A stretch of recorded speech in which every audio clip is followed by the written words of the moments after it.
Bonjour à tous, bienvenue. Dans cette vidéo, on va s'intéresser à la façon de construire sur Excel un fichier de gestion des ressources. Alors moi, j'ai pris l'exemple des échafaudages dans ce cas précis. Si on a une entreprise de gros œuvres et qu'on veut gérer nos échafaudages sur différents chantiers, nos mètres carrés, mais vous allez voir qu'en fait, ça peut se dupliquer assez facilement à différents cas d'usage. Donc on va se mettre sur Excel et on va construire ensemble tout ça. Comme on peut voir ici, sur Excel, j'ai un parc total de 3000 mètres carrés d'échafaudage dans mon entreprise. Et je vais avoir, alors là j'ai eu une petite erreur, hop, c'est le chantier de Paris. Donc j'ai ma liste de chantiers ici qui est répartie, mes semaines ici, et en fait simplement dans les cases, je vais juste remplir le nombre de mètres carrés dont j'ai besoin pour chaque semaine sur chaque chantier. On peut évidemment choisir l'échelle si on veut être au jour près. Moi j'ai choisi la semaine, j'estime que ça suffit dans ce cas ici. Et comme on peut voir, l'idée, c'est qu'on va sommer combien de mètres carrés d'échafaudage j'utilise, combien j'ai de disponibles et quel est mon besoin en location, le cas échéant, si jamais ça dépasse mon parc total en usage.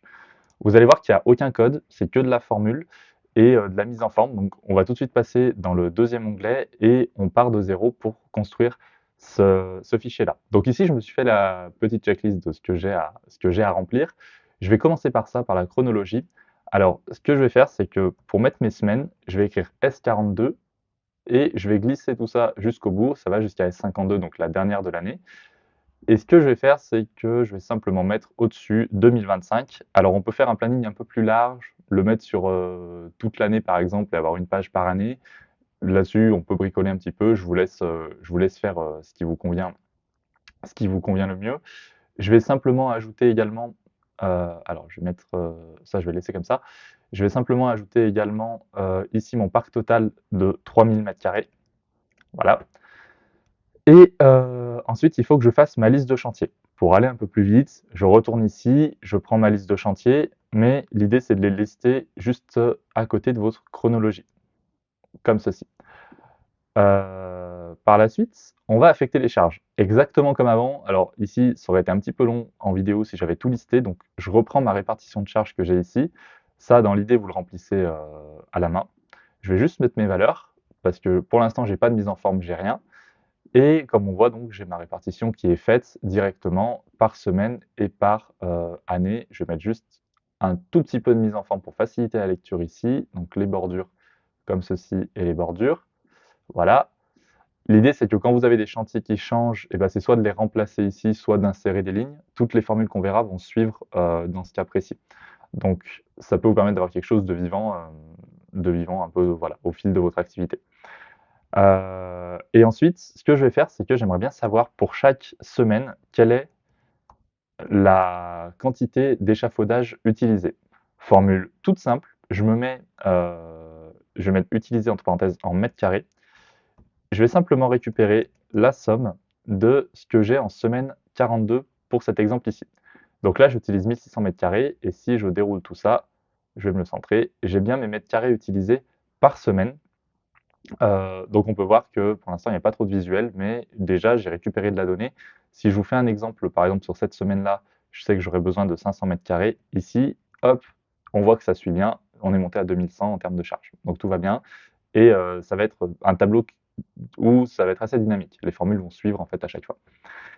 Ensuite, ce que je veux faire, c'est calculer ce que j'ai de disponible. Alors, ça, c'est pour savoir en fonction des affaires qui vont rentrer, de pouvoir piloter en fait ce que j'ai de disponible comment dire, ce que j'ai de disponible comme mètre carré pour savoir si je peux prendre mon chantier ou pas, si je vais devoir louer. Donc, je vais faire disponible en mètre carré et là ma formule elle va être toute simple, ça va être mon parc total moins cette valeur-là. Ce que je vais faire, c'est que je bloque mon B1, mon B, donc je mets un dollar ici pour qu'il me prenne toujours B1 pour mon calcul.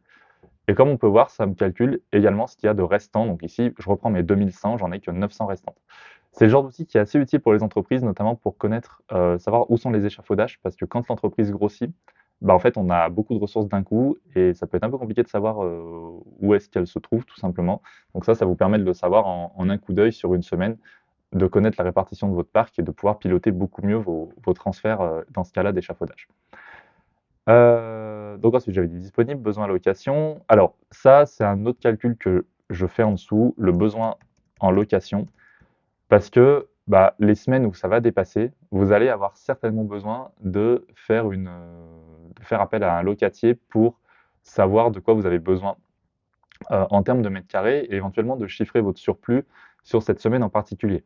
Donc, pour faire mon besoin en location, eh ben, ce que je vais faire, c'est tout simplement prendre, alors c'est faire un si, pardon, et en fait, je vais faire par rapport à ce qui est disponible. Donc, si cette valeur-là, elle est inférieure à 0, donc c'est-à-dire que j'ai plus d'utilisé que de disponible, alors je vais lui demander la valeur moins celle-ci. Parce que comme c'est un négatif, je veux le retransformer en positif.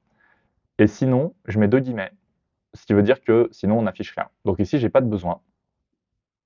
Et ici, on voit que j'ai bien 400 de besoin parce que là, je vois que je consomme 3400 sur cette semaine-là. Et donc, j'ai un besoin de 400 en location parce que mon parc est que de 3000. Tout simple. Ensuite, on va mettre un peu de couleur là-dedans parce qu'on peut voir, c'est pas forcément le plus optimal à utiliser. Alors, je peux mettre la mise en forme, je la ferai à la fin. Les couleurs qu'on va faire pour l'utiliser, ici, l'objectif, c'est que en fonction de ma valeur, je puisse savoir si j'ai une grosse utilisation de mon parc ou non. Donc, je vais utiliser la fonction mise en forme conditionnelle. Et ce qu'on va faire, c'est qu'on va définir en fonction des 3000 ici, en fait, on va définir trois règles différentes. Alors, la première règle, je vais aller dans classique. Je vais lui demander les cellules qui contiennent et les valeurs de cellules. Donc, la valeur de cellules, je vais lui demander tout ce qui est compris entre 0, on va commencer par la peu d'utilisation, et on va prendre mon parc total moins à nouveau mon parc total fois 0,3. Ça va me permettre de faire un intervalle où je prends uniquement les valeurs qui sont à 70% d'utilisation de mon parc, de 0 à 70% d'utilisation. Si je fais OK, on peut voir que j'ai ces semaines-là où je suis à 1600, à 2100, à 1600, et donc elles se mettent en surbrillance, ce qui fait que je sais que ces semaines-là, j'ai pas de problème de surcharge. Ensuite, on va faire une deuxième couleur qui, elle, alors même principe, je vais aller dans classique, classique, uniquement celui qui contiennent, et je vais lui demander une valeur comprise entre, et cette fois-ci, je vais lui demander ça moins 0,3 fois à nouveau ça. Donc là, je repars de mon parc total moins 60, moins 30%, et je vais lui demander d'aller jusqu'à mon parc total, donc c'est-à-dire jusqu'à ma limite, et ça, je le veux en jaune. Donc là, ça veut dire que j'ai plus de charge, mais je suis pas en surcharge. C'est-à-dire que c'est un peu chaud, mais on est encore bon. Et ensuite, on va faire une dernière règle qui, cette fois-ci, sera si je dépasse ma charge globale. Donc là, ça va être une valeur de cellule, et ça va être un peu plus simple, supérieur à, et là, je clique sur mon parc total, OK. Et donc, je vois bien que j'ai ici mon 3400 qui s'est mis en rouge. Admettons, si ici j'ai un autre besoin de 1000, 2000, et ainsi de suite, en fait, tout se met à jour en dessous. Ce qui est assez pratique, c'est qu'à long terme, ça peut vous permettre d'identifier si vous êtes souvent en surcharge. Et donc, est-ce qu'il faut investir dans des nouveaux échafaudages ou est-ce que le pic que vous avez, c'est juste ponctuel et il faut louer pour 2-3 semaines cette fois-ci, mais on se rend compte que ça vaut pas le coup d'acheter parce que sinon ça va faire trop de stock pour la suite. Donc ça vous permet de piloter de façon un peu plus sereine en fait tout ça. Donc voilà pour les couleurs de ce qui est utilisé. Les couleurs du planning. Alors là, je vais faire une petite règle toute simple où je vais lui demander, alors je vais enlever mes 1000 ici, je vais lui demander en fait d'aller chercher les valeurs qui sont les plus élevées pour voir quel chantier, d'un coup d'œil, quel chantier a le plus de consommation, pour voir lesquels sont un peu critiques. Pour ça, je vais aller dans mise en forme conditionnelle et je vais lui demander les règles de valeur de plage haute et basse. Alors vous avez ici 10 valeurs les plus élevées, je vais cliquer là-dessus, et je vais lui demander de prendre uniquement les 5 valeurs les plus élevées dans toute la série sur mon planning. Et en fait, ce qui va me faire apparaître, c'est mes 1000 et mes 700. Si, admettons, je n'ai pas les 700, j'en ai pas autant, bah, en fait, on se rend compte qu'après, c'est 600 et on voit directement où sont mes 600, en fait, où est-ce que j'ai de la grosse charge qui est prise sur mon planning. Donc, je les remets ici. Et là, voilà, on identifie assez vite où est-ce que c'est un petit peu critique. Je vais le laisser comme ça. Donc maintenant, je vais faire un peu de mise en forme. Alors, je vais enlever ça, j'en ai plus besoin. C'était ma checklist pense bête. Et on peut faire de la mise en forme un peu visuelle de cette façon-là. Alors, j'ai pas mis de mise en forme conditionnelle sur ce qui est disponible, dans le sens où ce serait possible, hein, c'est quelque chose qu'on peut faire aussi avec d'autres règles, mais ça ferait un peu doublon avec la couleur qu'il y a au-dessus. Et le but, c'est pas d'en rajouter non plus de partout pour que ça reste quand même assez visuel. Donc je vais mettre des bordures épaisses. Là, c'est un petit truc que j'aime bien faire. Oula, je me suis trompé, c'est pas ça que je vais faire. Hop.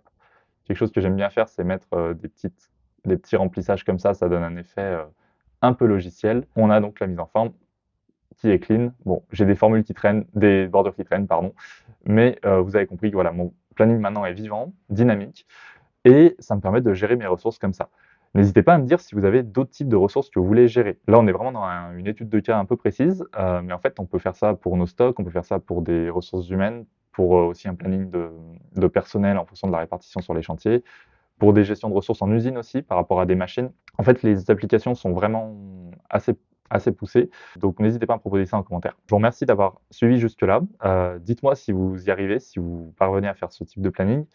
Et n'hésitez pas à aller voir ma boutique où je propose quelques fichiers Excel déjà tout faits et également mon livre Excel pour construire des outils comme ça dont vous avez vraiment besoin pour votre activité.